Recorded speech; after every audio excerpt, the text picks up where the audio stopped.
I do want to say welcome to the Foundations of Good Writing webinar. This is a presentation of the New York State and CSCA Partnership for Education and Training. Now, my name is Eileen Easterly, and I'll be your host for today's webinar. Our facilitator today will be Regina Robinson. Now, at this point, I'm just going to make sure that everybody is muted just to keep background noise to a minimum. However, we would love to have you ask your questions or make comments. And one of the ways you can do that is to raise your hand, and it might be in a slightly different place than you saw it before. At the bottom, all the way down the bottom with those other buttons, you see a little hand button. Would you click on the hand button? That's just, I want to make sure that you can raise your hands. Excellent, I appreciate that. Because that's one way to get our attention when you have a question. Click on exactly that same button again, your hand will go down. All right, so that's good, hands going down. That's if maybe your question got answered or you said, oops, I think I figured it out because of something else they said. So great. And another great way to ask your questions is to type them in the chat box. Now, if chat isn't open, at the bottom right, all the way down the bottom, click on that chat bubble. Looks like a comment bubble, a chat bubble inside a button, and that'll open the chat panel. Now, Kelly, the hand button is all the way down the bottom, so you might see like a button that say things like that you're muted. You might see it's a little image of a hand next to a smiley face, next to maybe you'll see the X. Okay. Oh, yes, if it's on your phone, then you're right. It is a little bit different. Okay, good. All right. So as I said, we do want you to be able to ask questions for us when they come up for you. Now, as I mentioned previously, today's webinar is sponsored by the New York State and CSCA Partnership for Education and Training, or a lot of people call us just the partnership. And if you're wondering who we are, what we do, we're an organization that administers education and training programs for CSCA represented employees, and we do that through labor management cooperation. It is funded through negotiated agreements between New York State and CSCA. Now, we offer in-person classroom training, online learning, educational advisement services, grants, tuition benefits, labor management services, and a bunch of other education and training programs, including the webinar that you're attending today. Now, we are a joint labor management organization, and our mission is to promote your career mobility, to improve your job skills, support workplace safety and health, and promote effective labor management relations. Now, you can learn more about us on our webpage. You can see that on the screen there. You can give us a call if you have questions about anything that we do. But now that we all know a bit more about the partnership, let's get started with our webinar, the Foundations of Good Writing. So I'm going to turn this over to your instructor, Regina Robinson. Hi, everyone. It's Regina, and I am happy to be with you. Congratulations for signing up. This is a great webinar. Yeah. And yes, and I'd like to let you know that I've been teaching for the partnership for about 15 years, and I love it. One thing, I just love teaching adults, and the other thing is I learn something every time I deliver a course or a webinar. So, and I also see some names of some of my former students, so welcome back. And I'm glad, yeah, we have a lot of lifelong learners here in New York State, so that's good. Now, before we get started into the specifics of this webinar, let's talk about what we mean when we say the foundations of good writing. First, let's define good writing. In this case, good writing is written communication that is easily understood by the reader. Second, let's address foundations. Now, while there may be many variables to consider when it comes to good writing, the foundation we'll be talking about today is planning. And to demonstrate what I mean, I want to start off by asking you a question. All right? First, how long do you think the average person spends trying to read something, either a report, document, or article, before moving on? Is it A, 5 seconds, B, 15 seconds, C, 45 seconds, or D, 60 seconds? Okay, folks, I'm going to open something that's going to, a panel called Slido. It's going to appear on the right-hand side. And what you can do is take your mouse and click on the option A, B, C, or D that you think is the correct answer. And then you got to click on that send button. And notice how you can see in real time as your, your students, fellow students are putting in their answers as well. I So love this. This is so I cool. know. So Slido is something new in WebEx. Okay, so I'm going to give you like another 10, 15 seconds to put in your answers. Yeah, And don't then I'm going forget to to hit close the poll. send. Yeah, if you don't hit send, we don't know what you voted, what your vote was. Okay, going to close that panel now. And so most people, I think, said B, 15 seconds. Wow, that's correct. The I correct answer know. is B. 55% of people will read something for 15 seconds or less before they move on, and that's not a lot of time. So let's think about why this is the case and consider how you approach reading a long email or reading attached articles or reports before filing them away. Do you read every line carefully, or are you more likely to scan through, looking for important information or something that's relevant to you? Now, this isn't a bad thing. A lot of us skim. I know I do. And most of us are looking for something specific when we're reading at work. We're asking ourselves, what do I need to do?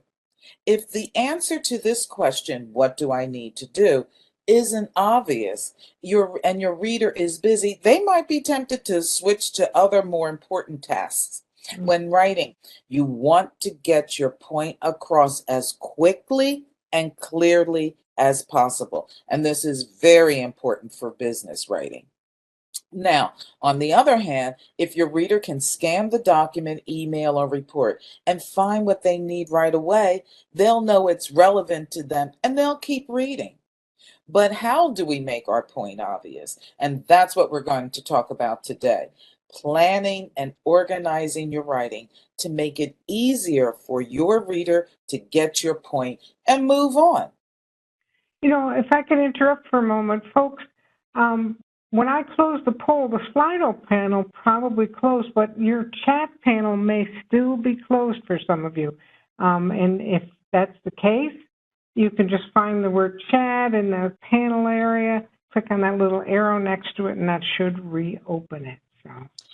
Yeah, I'm looking at the chat, and I think some people just put the answer in the chat. So I don't know if Slido was working. I didn't see the response come up, Hmm. Eileen. So we'll have to Okay. check that.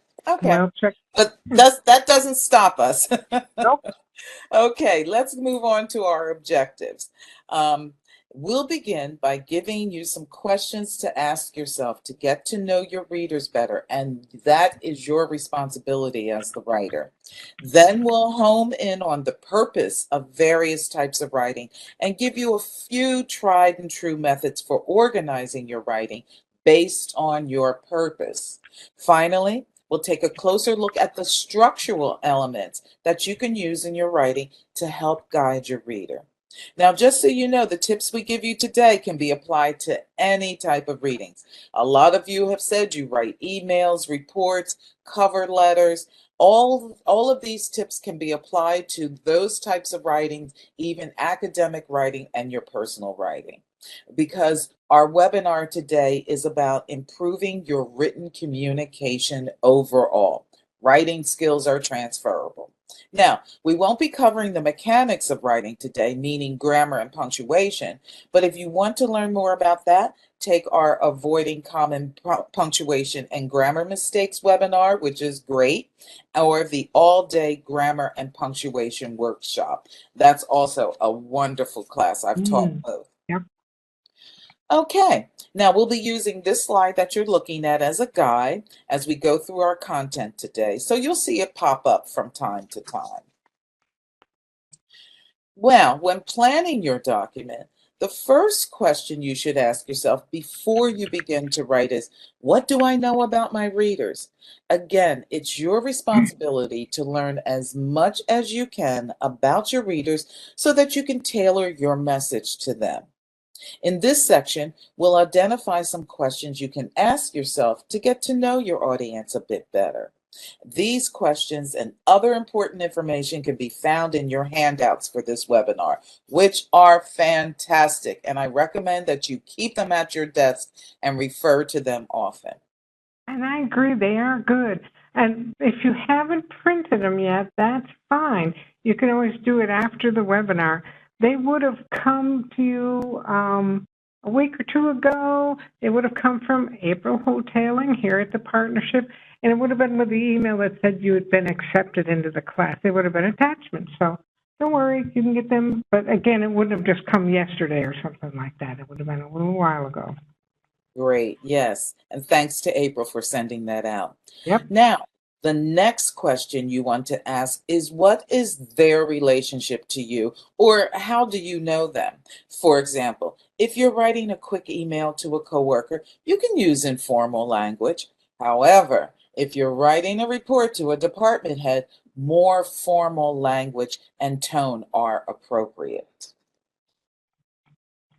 Another critical question to ask yourself is, how much do my readers know about my topic?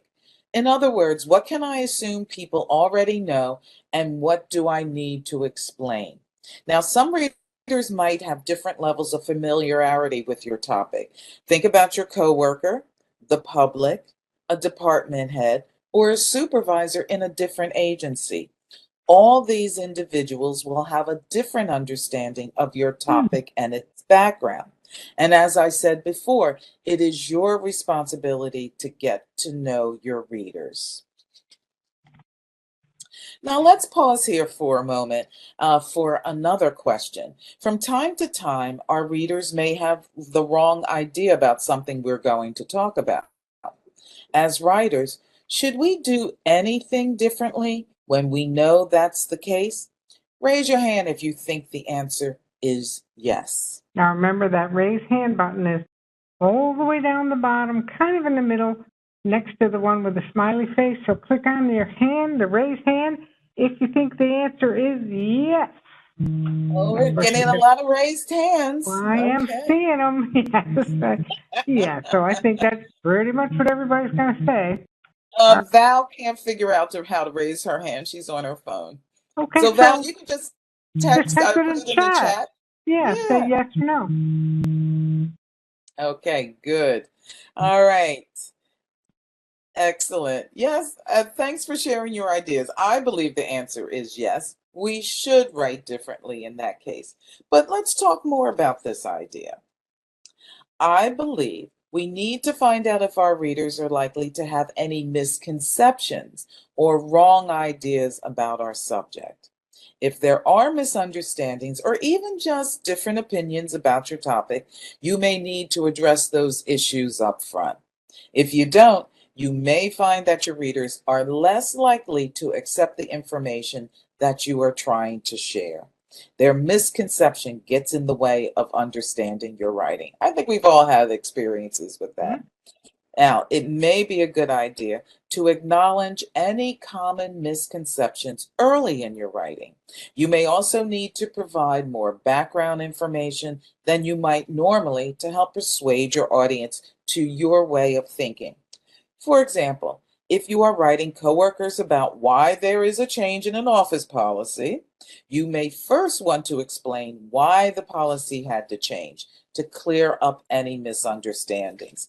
This is especially important when writing to adults because we always want to know, why do we have to change? Okay. Yeah, I agree. Right? Okay. Another thing you should also think about is your reader's level of interest in your topic. Remember our tendency to skim for more important information? Okay. Think about what's at stake for your readers. Again, know your readers. What do they care about? These are issues you should focus on to grab their attention when they're skimming and keep them reading on. And guess what? Some of your readers may still want the big picture. Others need more details. And you can reach both readers in the same document if you know the reader's interest levels and if you structure it properly. But we'll get to that later. Finally, you'll also want to think about whether your readers will share or forward your writing to others.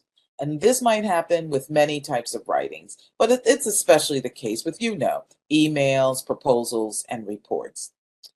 Now, I'm curious, how do you change your writing when you believe it will be shared with others? Well, I want you to type that in the chat box, Tell us, when you are going to write something and you're pretty sure it's going to be shared with other folks, what do you do? Do you do anything a little differently? If you do, tell us regardless. Tell us in chat. Jade becomes more clear, concise, and polite. Mm-hmm. Fatima says she focuses more on professionalism. Right. Good. Anybody else do anything a little differently? Yeah. Anything else? More professional. Yes, right. Because your writing stands in for you. So you want to make sure you're as professional and polite because very often you don't know where that email will be forwarded. Good.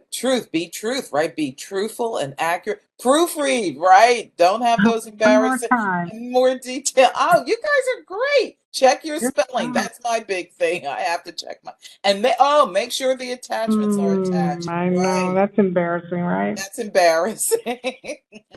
These are good answers. Yeah. And Excellent. again, you might want to give more background or you might want to define acronyms, right? And technical terms, especially those of you, all of you work for New York State, tons of acronyms.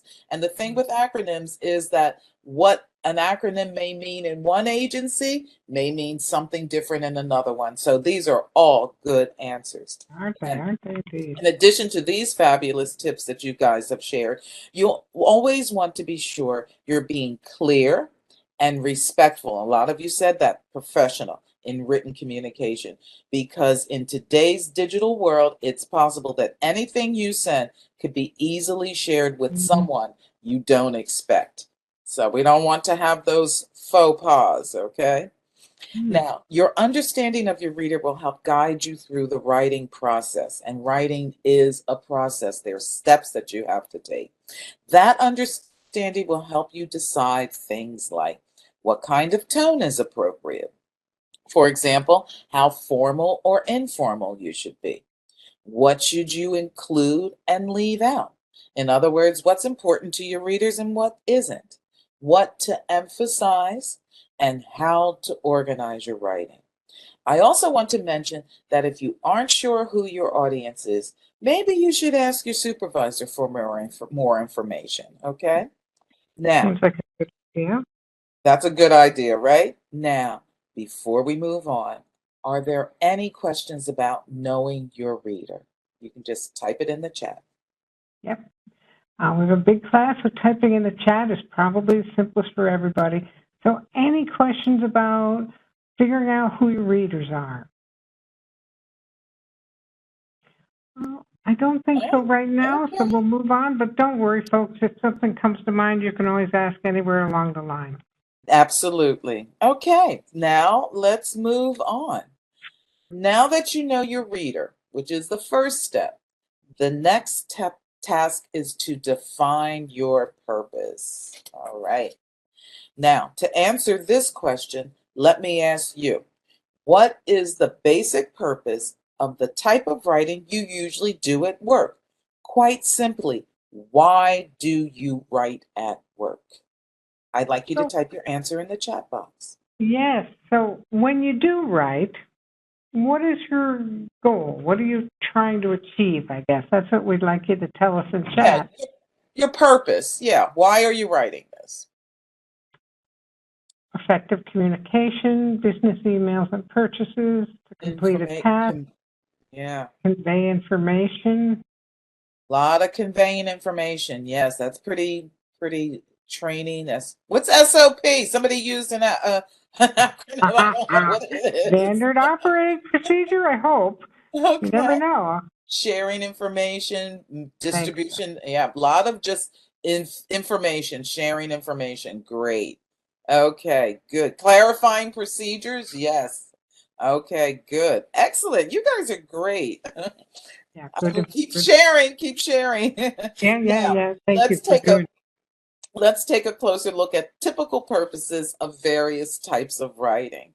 Now, the purposes you mentioned a moment ago all likely fit into one of three categories. Typically, you want your reader to do one of three things. Just read it. You're just sharing information. Do something, okay? You want them to do something. The third one is to change their minds. So let's take a closer look at each one, what they mean, and some tips you can use to plan your writing. Remember, we're about planning. The Mhm. first category, are you okay? Oh, yeah. I'm just saying, yep. Yep. Thank you. The first category is the simplest and the one you all mentioned the most. Your goal is to just share information, but it's also one of the hardest types of writing to get your audiences to read. Think about it. How many of you had glanced at an email or opened an attachment, realized it was just information and a lot of it, and filed it to read later or never? I think this happens more than we care to admit. So if you really want your audience to read something you send them, then you need to make it important to them right away. Make sure you and your reader can easily answer these four questions. What is this? Why are they getting it? Why should they read it? And what should they do with it? So, how do you answer these questions for your reader? You can give them a quick summary before you begin sharing your ideas. Then, if they want to read more, they can dig deeper into the body of your document. The next category is do something. For example, you might want ask your reader to reschedule a meeting, provide a quote for purchase, or submit an invoice. And here are a couple of tips you'll want to follow to ensure your readers do the thing you're asking. First, make sure you use a clear call to action. Now, a call to action is just specifically telling your reader what you want them to do. And always start with a verb like send or respond. Now, for more information on how to write a clear call to action, you might want to check out our webinar, Professional Email That Gets Results. Second, make your request obvious. You can use boldface text to emphasize your most important sentence, or maybe even the due date. That I always appreciate that because Hmm. I'm a date. I'm a what is it? A deadline person. You got to give me the due date. You might also want to put the call to action on its own line so it stands out. And remember, people don't have a lot of time to read through a text heavy document. So make it bold, make it obvious what you want them to do. Then the final category is to change their mind, which is also referred to as persuasive writing. Persuasive writing includes anything we're trying to motivate or convince someone to do to change their behavior rather than just telling them to do it. So let's pause here for a moment for a quick survey. We're going to use Slido again. How many of you have to write with this kind of purpose at work? Oh, we're going to just raise our hand. Please Yeah, I raise think your so. hand if you do. Okay. Yeah. So, So go ahead and raise your hand if you do have to persuade people when you write. Um, well, maybe like a third of folks, I guess I'd say. yeah. Yeah, I guess Yeah. that's what I would say.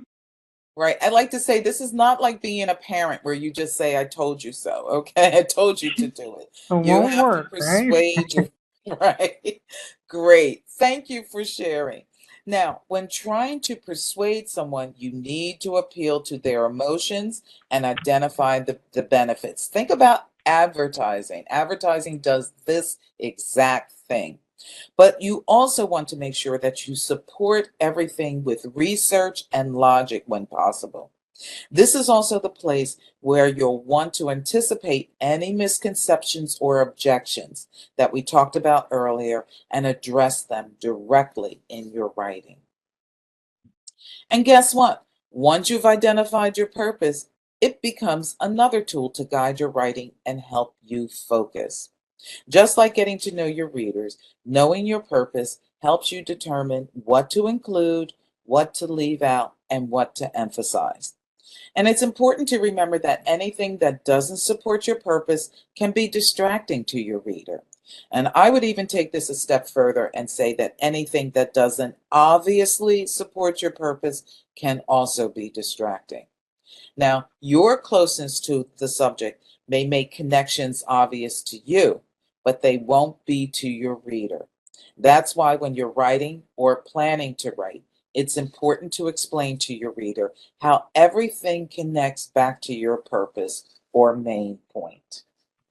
So let's see how that works. Okay, let's practice defining the purpose in a scenario. Imagine you've been asked to write a memo for your supervisor regarding a software upgrade.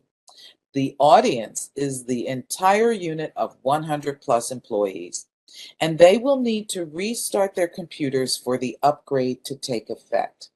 What would you say is the purpose of this memo? Is it to inform? Is it to persuade? Or is it to change their minds? And we're going to use Slido. We are this time, yep. So it should have opened up, the poll should have, or the panel should have magically opened up, and you can just click on the option that you think is the purpose of that memo. Remember, they need to restart their computer so the upgrade happens.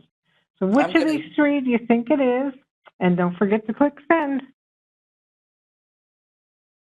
Oh, wow. We have a lot of answers. Good. Okay. Yes. In this case, you want your readers to do something, restart their computers. And if this is your purpose, you'll want to be able to state your call to action clearly. And you'll want to emphasize it in your memo that it's quick and easy for your readers so that it's quick and easy for your readers to find. Okay. Are there any questions about purpose before we move on? Now remember, to get to chat, Slido may have closed it. So you'd click on the word chat, click on that little arrow next to it, and it'll open up. You can ask a question right now, or in a minute if you want to type it in. Okay. Any questions coming up? I don't see any. I don't see any either. I don't see any. Okay, cool. So we can move on. Great. Now that we've talked about our readers and our purpose, the next stop on our journey is to talk about outlines and organizing your writing to guide your reader. A well-organized message is always easier for readers to follow and understand. And it also creates the impression that you have thought carefully about what you want to say. After all, you don't want to waste your readers' time with a message that rambles and goes off topic. Remember, you only have 15 seconds to make a good impression. And one effective way to organize your thoughts before you write is to create an outline. Don't get upset. I know some people are like, "Yikes." But an outline is for you. An outline serves several purposes. It helps you to organize your thoughts and to define your main ideas. It will also help you to work out which ideas you want to include and which you should leave out. And once you know that, the outline will help you to decide what to say first, second, and third in your document. These are your topics. And finally, it can also help you overcome writer's block if you're having a hard time getting started. So let's think of the outline as a tool to craft an effective message.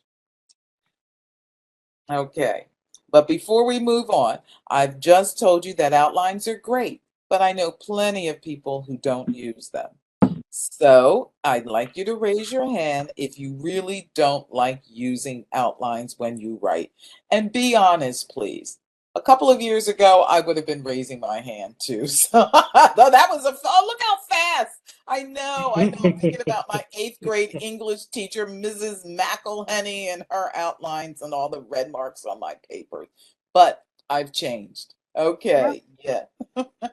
So, decent number of hands up. Not surprised, not surprised. Not surprised, not surprised. Okay, well, we need to persuade you to think differently about outlines. And again, I'm not surprised to see so many hands go up. A lot of people hate outlining. And I get it. It can feel like a lot of extra work when you'd rather just jump in and start typing. But as I said, that can lead to a rambling message and going off topic. All right. And it'll lead to more work for you in the long run. Now, I think part of the problem is that most of us were only taught one way to create an outline, but there are lots of ways to create outlines, and you may feel more comfortable with more style than with more than one style than another. As I said, there are quite a few different types of outlines, and the type you probably learned in school is called a topical outline. The outline you see here is a topical outline for a memo about replacing the security system in your office. From what we can see of the outline, it seems like the writer's purpose is to persuade the reader to purchase a new security system. You can see there are two main topics.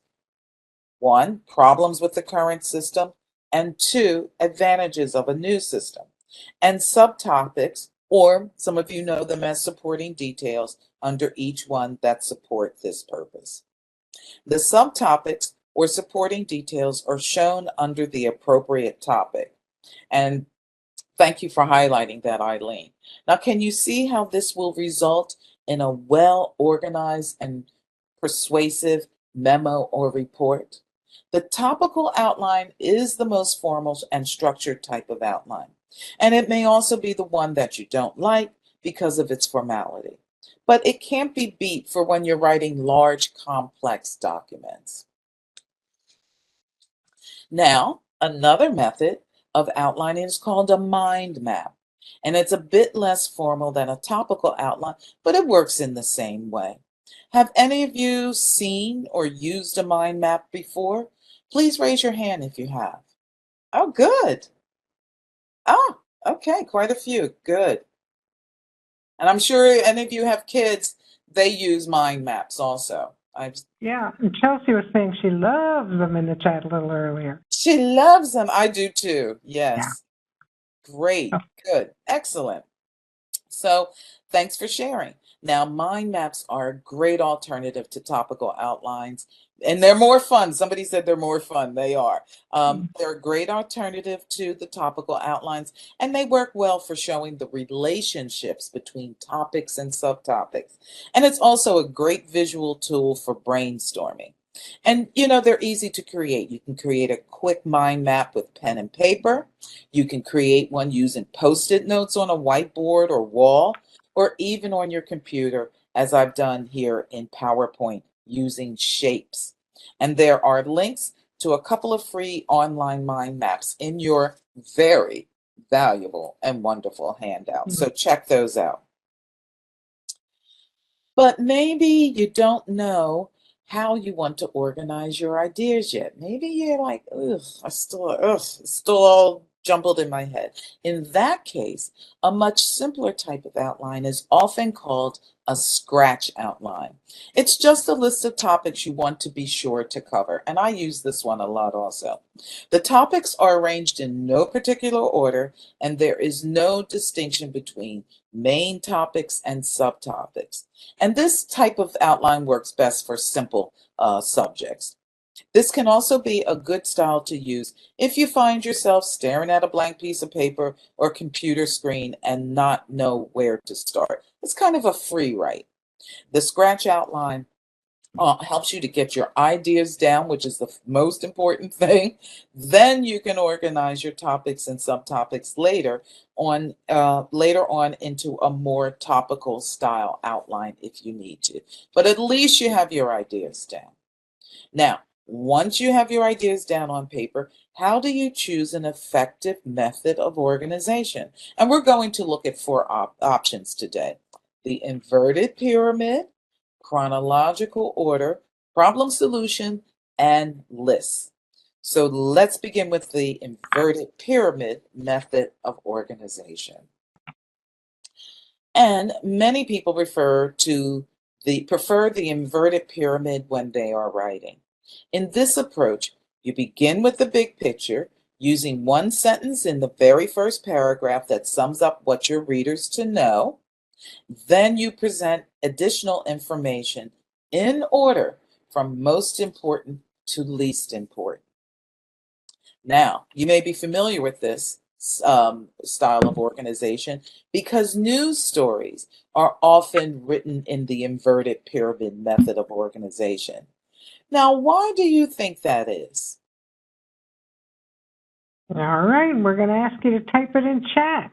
What are your thoughts as to why news folks do that sort of thing? Tell us what you think. Yeah, Capture capture your attention. attention. Yes. Yeah. Uh-huh. Uh-huh. Wait, I gotta scroll down. Get your attention. Very important info, right? With what they want you to write. Simple, less complicated. Yes. Mm-hmm. You give a summary. Good. Just No, what you you let need them. to know. Yeah. Good. What they need to know. Good. Very good answers. Draw you in. Absolutely. And the basic idea behind the inverted pyramid is, as many of you said, that the longer people read, the more their attention starts to fade. So you should present the most important information up front. It's also a good option for long documents or for documents that have a wide range of intended audience members and falls into the read-only purpose category. Readers can get the who, what, when, where, why, and sometimes how right at the beginning and only dig deeper for more details if they need them. And this is really great if you know that your writing is going to maybe a coworker, then a supervisor, then a department head. Now let's look at other methods of organization. That's the inverted pyramid. So let's look at chronological order, or putting information in the order it occurred. And as you can imagine, this is often used for historical reports or reports of investigations, incident reports, things like that.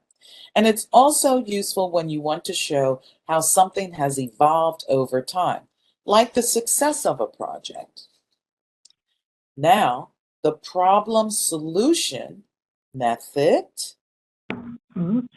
There we go. It's a little All right. slow getting up, but we got it. That's okay. The problem solution method is useful for suggestions and when you want to persuade your reader. Remember that alarm system memo? You can do a better job of capturing your reader's attention if you begin with a statement about the problem and then present your idea for doing things differently. And this method, again, was used in the topical outline we showed you a few moments ago. Now, sometimes the best way to arrange information is in a numbered or bulleted list. And lists make your writing easy to skim and read. For example, if you want to tell people about 3 new procedures or policies for handling travel reimbursement, you could arrange the information in a list format with a sentence or two for each new policy. And this works well for the just read it and do something type of purposes. If order is important, use a numbered list. If it isn't, you can use a bulleted list. Think about a recipe. A Oh, recipe, yeah. it's numbered 1, 2, 3. The steps in which you have to do the make the dish are in the order that you have to perform them. Now, say a resume or a call to action could be a bulleted list. It doesn't matter, or when you're informing, it doesn't matter what order you put the information. That's kind of up to you. Someone said, I like using the list, and this is one that I normally use. Good, good. Excellent. Okay, let's see how much you remember. Which organizational method do you think should be used for an incident report? As a reminder, the options are inverted pyramid, chronological order, problem solution, or list. Okay, so we're going to ask you to type it in chat. Chat's got to be open for you to do this. So I see some answers coming in. Yeah, we seem to have some consensus. Yes, here. we do. A lot of folks are saying chronological. Chronological. How'd they do? Good. Yeah, good. Excellent. Yeah, and that makes a lot of sense. I think, yeah, chronological would be best. Now, before we move on, are there any other questions or any questions about how outlines work? So we're going to leave outlines alone. Okay. Any questions? Questions about, and again, if you could type your question in chat, that might be ideal since we have a big class. Any questions about organization methods, or things like outlines of any sort? Okay, I guess we can move on. Good.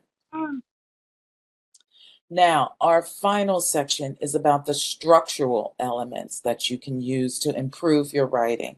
And I say improve, but really these are essential elements that help your readers follow your train of thought. Because remember, it's really about the reader. We will be looking at several of these elements: headings and subheadings, paragraphs, and topic sentences. Now, before we talk about headings, let me ask you a question. How many of you write documents that get to be 3 pages or longer? Raise your hand if you do. Remember the raise hands at the bottom kind of center next to the little smiley face? Yeah. Okay. Actually, so, a good handful of folks have their hands up, so quite a few of them actually do Okay. do the longer documents. Yeah, I see. Yeah, okay. Yeah, some of you and some of the when you answered early about the type of writing you do, I figured that you write documents that are 3 pages or longer. So this will be especially useful to you, but it's applicable to other types of writing, even if you don't write really long documents. Okay. Now, long documents in general are harder to read. Headings can help. They act as a sign to readers that the topic is changing. They also help readers identify main ideas and make it easier to find what they're looking for. Remember, people like to skim for the information that's relevant to them. They also break up the text. And most readers can be overwhelmed by having to read long stretches of words with no white space or empty space on the page. It makes your eyes tired. And you can see that headings that on this page open up some welcome white space. This kind of white space is also useful since it helps make our documents easier to scan. We know that our readers are going to scan anyway, so make it easy for them to do so without losing the main idea you're trying to get across. Another organizational tool is the paragraph. Paragraphs are units of thought. Each paragraph should be about a single topic or subtopic. Now, when you start a new paragraph, you're signaling to the reader that you are moving on to a new topic. Regardless of the length of your document, you should always use paragraphs to structure your writing. So let's talk about topic sentences next. And these are the first sentences in a paragraph. Usually the first sentence, most often the first sentence. Okay. As I mentioned, a topic sentence is usually the first sentence of a paragraph, and well-written documents will usually do that. It lets the reader know what to expect or what information is in the paragraph. And as with other structural elements, topic sentences help readers who are just going to skim what you've written. They can read the first sentence of a paragraph and decide whether to continue reading or to move on to the next paragraph. Now, in this example on the screen, we see that the heading tells us that this document is about the Civil War. The subheading tells us the first section is about its causes. The topic sentence tells us what information is in the paragraph. So if we want to know the causes of the Civil War, we can find it easily. Thanks, Eileen. Now that we've talked a bit about each, which structural elements do you believe are essential regardless of the length of your documents? Would it be A, headings, B, subheadings, C, paragraphs, or D, topic sentences? And guess what? You can pick more than one. Yes, you can. So, what are the thing or things that you should do anytime you write, even if it's not a long document? And don't forget to click send. Yeah, don't forget to click send. I think I'm going to, can I participate? They won't know Yes, who you I am. can. Okay. I like it. I like to see the, I like to see the slide. Oh, now I see why they call it Slido, because it slides back and forth as Oh, the, maybe you're right. Maybe kind of maybe, like a slider. Yeah. yeah, it looks, yeah. Okay. Ooh, it's just changing as people As they think respond. about it. Yeah, Yeah. yeah. So, and definitely headings is in the lead. Headings is in the lead. Now, this is no matter what length document, okay? So these would be the elements regardless of whether you're writing an email, a report, a memo, or longer document. Which ones should you use no matter what length your document is? Okay. All right. Well, you guys seem to think headings, and I understand why you would choose that, but actually, the correct answers are C and D. So we did get a bunch of people answering, giving us those answers. And that's because the only elements that are essential for all documents, regardless of length, are paragraphs and topic sentences. And remember, headings and subheadings are useful and essential when you're writing longer documents. But just remember, no matter how long your document is, it must have paragraphs and topic sentences. Longer documents will have the headings and subheadings. And you put some topic, you can put some headings and subheadings in your shorter documents. And I would say, why don't you start doing that and just get in the habit of doing it? And it'll make your writing look even more professional. So good. Thank you. Okay, we've covered a lot of material today, but I think you see that planning takes time. But when it comes to writing, it's time well spent. And remember, you have limited time. What's it? 15 seconds to grab your reader's attention.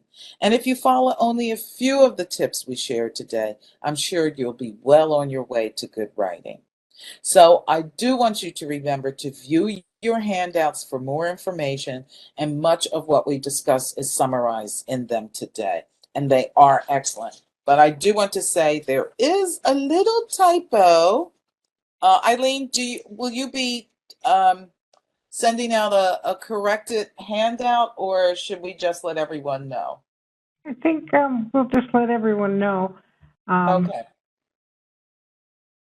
Because you already have your documents, your handouts. So just so you know, on the assignment, because there is a homework assignment, on the assignment, homework assignment handout, under the box notes on this outline, under the bullet, organizational method, it says we chose a numbered list method of organization because there are 7 points to make. But as you will see when you see the sample topical outline, there are only 6 points. Okay, so just remember that.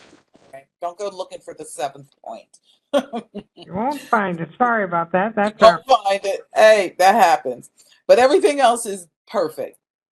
So that brings us to the end of today's class. And again, the next step is up to you. For homework, and it's an easy assignment, I'd like you to send me a sample outline for something you've written at work or something you're working on now. And please try to keep your outline to a single page. Now, I won't have time to give you feedback on a long document. My email address will be typed in the chat, and you should write it down. And do you have it, Eileen, or should I Yep. call it? Okay. All right. Um, and please create your outline in Microsoft Word and then email it to me as an attachment. I will try to make some helpful comments on your outline and then send it back to you. So there are no grades, okay? If you don't have anything you can base your outline on, we've provided a couple of alternate prompts that you can use for inspiration. So some of the alternate prompts are an accident report and a proposal to purchase something that would make your job easier. So you can do those, or just send us an outline of something you've already written or something you're working on. All right. Please send the outline to me 1 week from today, which is July 13. And I'll get it back to you as soon as possible with my comments. I'll also let the partnership know that you've completed your assignment. Okay. Yeah, and that's a very good point. Yes, you should have gotten the homework description with your other attachments, right? With your other handouts, but we have to have you send Regina your homework because otherwise we can't mark you completed for the class. So yes, you attended, but if you don't send in your homework, you won't be marked completed for the class. Now, once everybody's assignments are received, and this isn't gonna, we're not gonna mark you complete until after that week when everybody is sending in their assignments. And so then we'll do that in SLMS for you. So, but got to get that homework assignment from you. Right. And Michael asked if Oh he yeah. needs to send it on the 13th. No, you can send it to No, me because I know some people are going to send it today. I know that. No, actually, just it's as long not a as I bad get it by idea. the 13th. Yes. Yeah, do Okay, it today Michael. while it's on your mind. But you have the up to a week to do it. If you want to send it today, whatever, tomorrow, fine. Yeah, take the weekend and do it. It's up to you. And Just don't, don't like I forget. said, it doesn't have to be a long, don't make it, we just want you to practice using the outline so that you can see how useful it is. And, just one page at the maximum. Okay. All right. So, um, I want to thank you all for being with us today. Please continue taking partnership classes because learning is lifelong. And I do want to thank April and Eileen for hosting and being our tech backup. And I hope to see you soon in other upcoming partnership webinars. And hopefully we'll be meeting in person in the fall. So thank you so much. And I'm going to Yeah. turn this over to Eileen. Okay, thanks, Regina. And we're certainly glad that you taught this wonderful webinar today. So, folks, this is your chance to ask questions, and we'll stay here as long as you have questions. I do want to let you know that there is a little change with the way we're doing our class evaluations. Soon after this class has ended, you will get an email thanking you for attending, and it'll have a link that you can click on to do your class evaluation. So with the evaluation's a little bit different, and we still really hope that you fill it out. You should get it very soon after the class ends. And remember, that means a lot to us. That's how we know how we could make our classes better. So we really do appreciate your input.